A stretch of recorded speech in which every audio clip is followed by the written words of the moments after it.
প্রিয় দর্শক আসসালামু আলাইকুম। আমার কুকিং চ্যানেলে স্বাগতম সবাইকে। তো ভিউয়ার্স, আজ আমি আপনাদের সাথে শেয়ার করব ডাক্তার জাহাঙ্গীর কবির স্যারের লাইফস্টাইলের নিয়মে হেলদি উপায়ে ছোলা চিকেন রেসিপি। এভাবে চিকেনটা ছোলা দিয়ে রান্না করলে খেতে কিন্তু খুবই মজা লাগে আর একদম হেলদিও। এভাবে ছোলা চিকেনটা রান্না করলে ফ্যামিলির ছোট বড় সবাই কিন্তু খুবই পছন্দ করবে। রমজানে সেহরিতে এভাবে ছোলা চিকেনটা রান্না করে দেখবেন, খেতে কিন্তু খুবই মজা লাগে। তো ভিউয়ার্স, চলুন দেখে নেওয়া যাক কীভাবে আমরা ছোলা চিকেনটা রান্না করব। ছোলা চিকেন রান্না করার জন্য আমি প্রথমে সারা রাত 2 কাপ পরিমাণ কাবলি ছোলা ভিজিয়ে রেখেছি। এরপর আমি এই ছোলাটাকে ভালো করে ধুয়ে নিয়ে একটা পাতিলে সেদ্ধ করতে দেব। প্রথমে আমি পানি সহ ছোলাগুলাকে একটা পাতিলে দিয়ে দিলাম। এরপর দিয়ে দিচ্ছি 1/2 টিস্পুন বেকিং সোডা। এরপর আমি ছোলাটাকে সেদ্ধ করতে বসিয়ে দেব। এভাবে ছোলাটা সেদ্ধ করলে খুব দ্রুত সেদ্ধ হবে। এরপর ছোলা চিকেন রান্না করার জন্য আমি নিয়েছি চিকেন। এখানে 1 কেজি পরিমাণ চিকেন নিয়েছি। তো ভিউয়ার্স, দেখতে পাচ্ছেন ছোলাটা ভালো করে ফুটে উঠেছে। এরপর আমি একবার নেড়ে চেড়ে দিয়ে চুলার আঁচটাকে মিডিয়াম থেকে কম আঁচে রেখে ছোলাটাকে সেদ্ধ করে নেব। ফিরে আসছি ছোলাটা সেদ্ধ করার পর।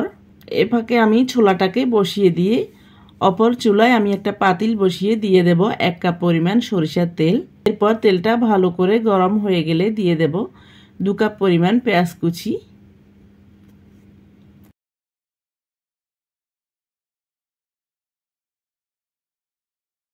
এই পেঁয়াজ কুচিটা দিয়ে পেঁয়াজ কুচিটাকে আমি একটু বেরেস্তার মতো করে ভেজে নেব। বেরেস্তাটাকে আমি ভেজে নিচ্ছি আর এই ফাঁকে আমি আপনাদেরকে দেখিয়ে দিচ্ছি ছোলাটা আমাদের সেদ্ধ হয়ে গেছে।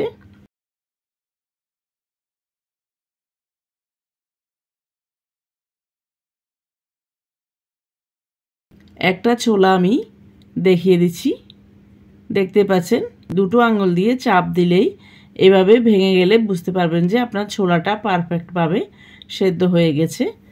আর এই ফাঁকে আমাদের পেঁয়াজ বেরেস্তাটাও তৈরি হয়ে গেছে। এরপর আমি এই বেরেস্তাটাকে একটা স্ট্রেনারের সাহায্যে একটা প্লেটে উঠিয়ে রাখবো।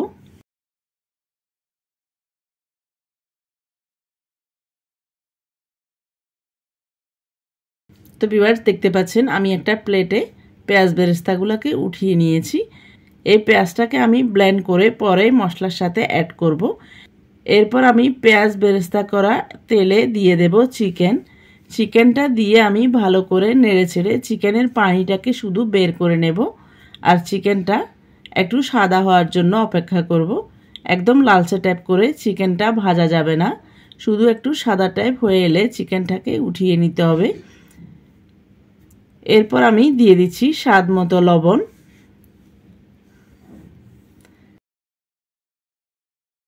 এখানে আমি শুধু চিকেনের পানিটা বেরিয়ে আসার জন্য চিকেনটাকে একটু নেড়ে ছেড়ে ভেজে নিচ্ছি।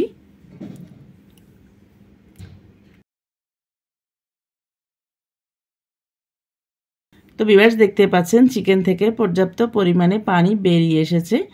এ পর্যায়ে আমি চিকেনটাকে একটা স্ট্রেনার সাহায্যে উঠিয়ে নেব।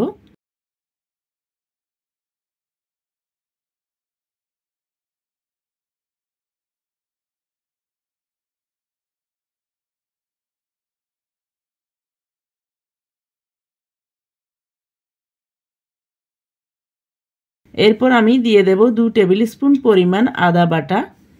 এরপর দিয়ে দেব 2 টেবিল স্পুন পরিমাণ রসুন বাটা। এরপর আমি এই মশলাগুলোকে ভালো করে নেড়ে ছেড়ে মশলার কাঁচা গন্ধটা চলে যাওয়া পর্যন্ত অপেক্ষা করব।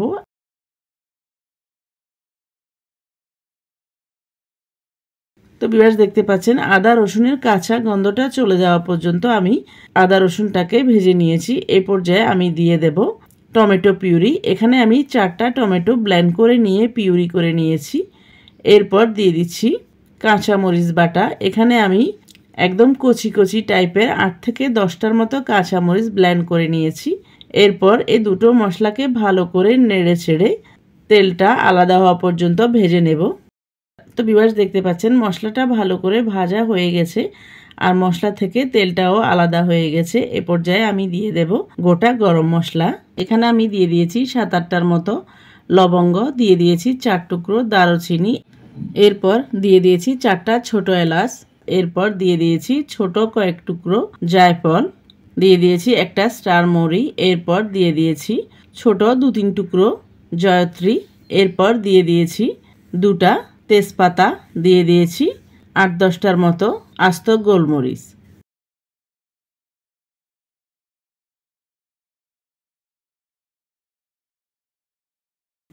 এরপর আমি এই সবগুলা মশলাকে ভালো করে নেড়ে ছেড়ে এ পর্যায়ে দিয়ে দেব 1/2 টেবিল স্পুন পরিমাণ হলুদ গুঁড়া, এরপর দিয়ে দেব 1 টেবিল স্পুন পরিমাণ মরিচ গুঁড়া, দিয়ে দেব 1 টেবিল স্পুন পরিমাণ ধনিয়া গুঁড়া, এরপর দিয়ে দেব 1 টেবিল স্পুন পরিমাণ জিরার গুঁড়া, এরপর দিয়ে দেব 1 টেবিল স্পুন পরিমাণ ভাজা গরম মশলা গুঁড়া।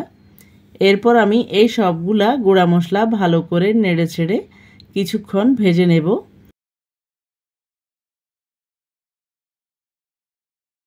তো ভিউয়ার্স দেখতে পাচ্ছেন গুঁড়া মশলাগুলোকে আমি নেড়ে ছেড়ে কিছুক্ষণ ভেজে নিয়েছি। এ পর্যায়ে আমি দিয়ে দেব 1 কাপ পরিমাণ ফেটিয়ে নেওয়া টক দই। এরপর আমি টক দইটা দিয়ে টক দই আর মশলাগুলোকে ভালো করে নেড়ে ছেড়ে ভেজে নেব মশলা থেকে তেলটা আলাদা হওয়া পর্যন্ত। আর এই ফাঁকে আমি দিয়ে দেব ব্লেন্ড করে নেওয়া পেঁয়াজ বেরেস্তার পেস্ট। এখানে আপনারা পেঁয়াজ বেরেস্তাটাকে হাফ ভাঙা করে নেবেন। আমি হাফ ভাঙা করে নিয়েছি, তবে আরও একটু হাফ ভাঙা করতে গিয়ে পেঁয়াজ বেরেস্তাটা একদম পেস্ট হয়ে গেছে। আপনারা এই ভুলটা করবেন না, আপনারা এই পেঁয়াজ বেরেস্তাটাকে হাফ ভাঙা করে মশলার সাথে অ্যাড করে নেবেন। এরপর পেঁয়াজ বেরেস্তার পেস্টটা দিয়ে আমি কিছুক্ষণ নেড়ে ছেড়ে ভেজে নিয়ে মশলা থেকে তেলটা আলাদা হয়ে গেলে এ পর্যায়ে দিয়ে দেব চিকেনটা দিয়ে আমি 5 মিনিট চিকেনটাকে মশলার সাথে ভালো করে নেড়ে ছেড়ে কষিয়ে নেব।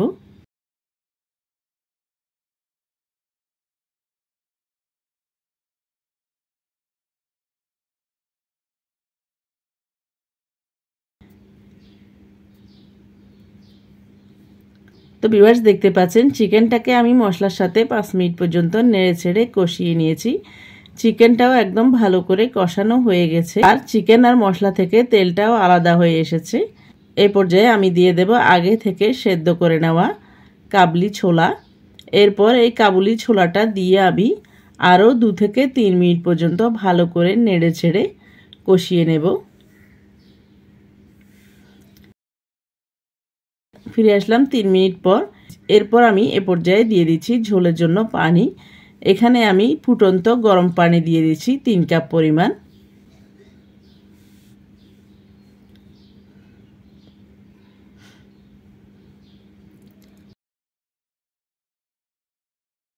এরপর আমি ঝোলটা দিয়ে ভালো করে নেড়ে ছেড়ে মশলা আর চিকেনটাকে ঝোলের সাথে মিক্স করে নিয়ে ঢেকে দিয়ে চিকেন আর ছোলাটাকে রান্না করে নেব। ফিরে আসছি চিকেন আর ছোলাটা ভালো করে সেদ্ধ হওয়ার পর। তো ভিউয়ার্স দেখতে পাচ্ছেন আমাদের চিকেন আর ছোলাটা ভালো করে সেদ্ধ হয়ে গেছে আর এর ঝোলটাও ঘন হয়ে গিয়েছে। এই পর্যায়ে আমি দিয়ে দেব 1 টিস্পুন পরিমাণ জিরার গুঁড়া আর দিয়ে দেব 1 টিস্পুন পরিমাণ ভাজা গরম মশলা গুঁড়া। এরপর দিয়ে দেব 1 টিস্পুন পরিমাণ মিষ্টি জিরার গুঁড়া। এরপর দিয়ে দেব 15 থেকে 16টার মতো আস্ত কাঁচামরিচ। এই কাঁচামরিচটা ছোলা চিকেনের সাথে খেতে কিন্তু খুবই মজা লাগে। এরপর আমি ভালো করে নেড়ে ছেড়ে দিয়ে ঢেকে দিয়ে এই চিকেনটাকে আরও 5 মিনিট পর্যন্ত দমে রেখে দেব। আর এই পর্যায়ে চুলা আঁচটাকে একদম নিবু নিবু আঁচে রেখেছি। ফিরে আসলাম 5 মিনিট পর। আমি আপনাদেরকে নেড়ে ছেড়ে দেখিয়ে দিচ্ছি। দেখতে পাচ্ছেন ছোলা চিকেনের কালারটা কতটা সুন্দর হয়েছে আর এর ঝোলটাও একদম ঘন হয়ে গিয়েছে। এই পর্যায়ে আমি চুলাটাকে বন্ধ করে দিয়ে চিকেনটাকে চুলা থেকে নামিয়ে নেব। এরপর এই চিকেনটাকে চুলা থেকে নামিয়ে নিয়ে 5 মিনিট রেস্টে রেখে দেব। এরপর 5 মিনিট পর আমি ছোলা চিকেনটাকে সার্ভ করে নিচ্ছি। তো তো ভিউয়ার্স দেখতে পাচ্ছেন ছোলা চিকেনটা দেখতে কতটা লোভনীয় লাগছে আর এর ঝোলটা কতটা ঘন হয়েছে, এর কালারটাও হয়েছে ভীষণ লোভনীয়। তো ভিউয়ার্স আপনাদের সবার কাছে অনুরোধ থাকবে রমজানের চেহারিতে এইভাবে ছোলা চিকেনটা বানিয়ে দেখবেন, খেতে কিন্তু খুবই মজা লাগবে আর ফ্যামিলির ছোট বড় সবাই কিন্তু খুবই পছন্দ করবে। তো ভিউয়ার্স আপনাদের সবার কাছে অনুরোধ থাকবে আমার আজকের এই ছোলা চিকেন রেসিপিটি যদি ভালো লাগে তাহলে বাসায় একবার হলো ট্রাই করবেন, আর রেসিপিটি ট্রাই করলে কেমন হয়েছে কমেন্ট করে জানাবেন। আর কোনো নতুন রেসিপি পেতে চাইলে আমার চ্যানেলে কমেন্ট বক্সে কমেন্ট করে জানাবেন, আমি আপনাদের সাথে অবশ্যই শেয়ার করার চেষ্টা করব। তো ভিউয়ার্স আবারও আমার রেসিপিটি ট্রাই করার অনুরোধ জানিয়ে আমার চ্যানেলকে লাইক কমেন্ট শেয়ার ও সাবস্ক্রাইব করার অনুরোধ জানিয়ে আজকের মতো এখানে বিদায় নিচ্ছি। আবার দেখা হবে নতুন কোনো ভিডিওতে নতুন কোনো রেসিপি নিয়ে। সে পর্যন্ত সবাইকে আসসালামু আলাইকুম, আল্লাহ হাফেজ।